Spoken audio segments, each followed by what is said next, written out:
Ada 8 peluang investasi properti yang bisa lo tekuni. Investasi properti menjadi satu instrumen investasi yang menjanjikan untuk jangka panjang serta menawarkan kemungkinan cuan besar di masa depan. Investasi properti beragam bentuknya kan, tidak hanya berbentuk kepemilikan rumah aja. Peluang investasi properti yang bisa lo pelajari, tekuni, siapa tahu cocok dan mampu berkembang di masa depan. Pertama, lo bisa investasikan uang lo ke properti untuk tempat tinggal. Nah, jenis properti yang satu ini emang umum ditemui dan dilakukan oleh banyak orang. Karena pada hakikatnya, kebutuhan primer seperti sandang, pangan, papan harus terpenuhi kan. Apalagi permintaan dan kebutuhan rumah akan terus ada dan naik. Dan membuat harganya juga ikut naik. Nah, yang kedua, lo bisa investasi ke apartemen. Buat lo yang kerap kesulitan mencari hunian di tengah kota, ini adalah alternatif. Apartemen jadi pilihan karena kebanyakan berada di lokasi strategis dan memiliki fasilitas yang lengkap di satu tempat. Selain dipakai sendiri, lo juga bisa menyewakan apartemen untuk menginap harian atau sewa bulanan, bahkan tahunan, ya hingga guest house ala-ala gitu. Apalagi kalau apartemen lo sudah full furnish, bisa makin laris tuh pokoknya. Ketiga, uang lo jadikan tanah. Investasi paling mudah dan simpel dari segi pembelian, perawatan, dan pemanfaatannya. Harganya cenderung naik setiap tahun karena memang permintaan tanah pasti akan terus ada. Lo juga nggak khawatir terjadi kerusakan atau penyusutan harga gitu. Dan jika belum dijadikan dan dibangun apa-apa, ya lo bisa menggunakannya untuk kebun, lapangan, atau lahan parkir gitu. Keempat, rumah liburan atau villa.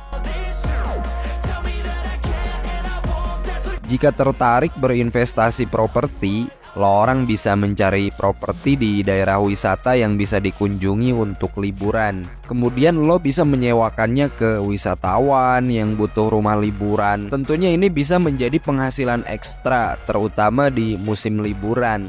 Kalau sedang tidak ada penyewa, lo juga bisa menempatinya sendiri tuh untuk sekedar healing tipis-tipis gitu. Yang kelima, properti komersial. Contoh kayak ruko, gudang, dan perkantoran gitu.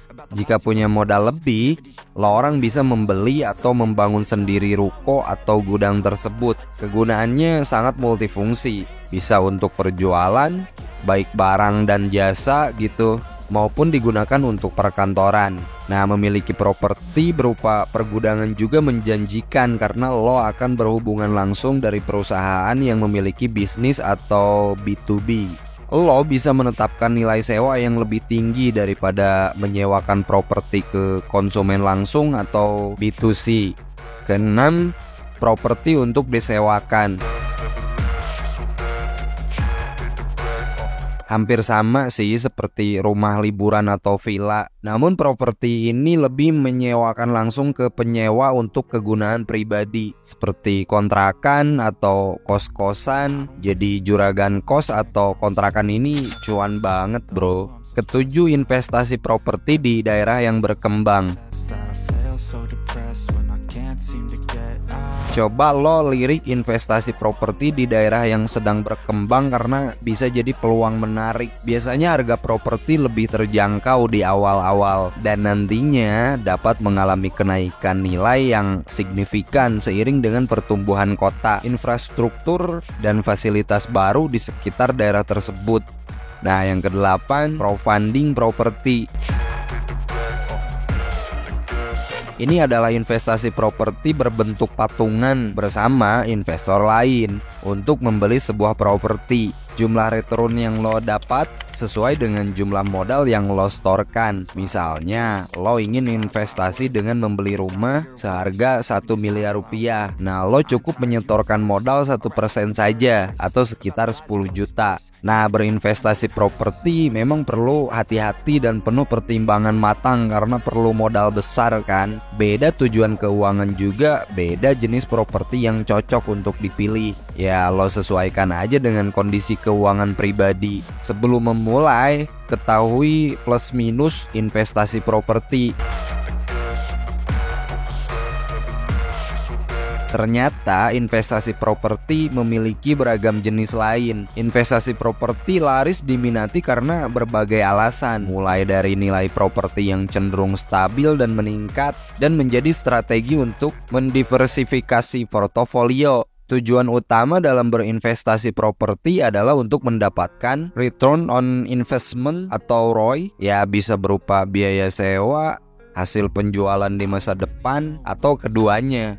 Meski menguntungkan, investasi properti juga punya plus minusnya, dan orang ini perlu tahu. Nah, kelebihan investasi properti: pertama, kesempatan untuk memiliki passive income dari penyewaan properti. Kedua, properti juga bisa dijadikan jaminan ke bank ketika ingin mengajukan pinjaman dengan jumlah yang lumayan. Ketiga, properti cenderung naik ke harganya dalam jangka panjang, jadi lo bisa menjualnya dengan harga lebih tinggi dari harga beli atau bisa menaikkan biaya sewa properti. Nah, kekurangan investasi properti yang pertama, sulit dilikuidasi atau dicairkan karena properti tidak mudah diperjualbelikan. Kalau sedang butuh uang, lo ya tidak bisa mendapatkan uangnya langsung gitu. Kedua, lo perlu menyempatkan waktu untuk mengurus dan merawat properti yang dimiliki dalam jangka panjang agar tidak terjadi hal yang tidak diinginkan seperti kerusakan gitu. Yang ketiga, munculnya biaya tak terduga, seperti memperbaiki kerusakan dan membayar sendiri tagihan-tagihan jika belum ada penyewa. Yang keempat, ada biaya penyusutan bangunan. Artinya meski harganya makin lama makin meningkat, namun bangunan properti juga memiliki usia keawetannya. Secara teori bangunan bisa mencapai umur 20 hingga 40 tahun, tergantung fungsi, kualitas, dan konstruksi bangunan. Setiap investasi punya plus minusnya, termasuk investasi properti. Apalagi investasi ini dikenal memiliki risiko yang tinggi dan juga modal yang besar. Oleh karena itu, jangan asal memulai. Ketahui dulu plus minus investasi properti. Biar makin ngerti, sangat penting bagi setiap orang untuk tahu berbagai tips dan ilmu mengenai keuangan. Dan lo bisa belajar tentang ilmu keuangan di channel ini. Lo subscribe, like, komen terbaik di bawah. Lo juga share ke temen-temen lo.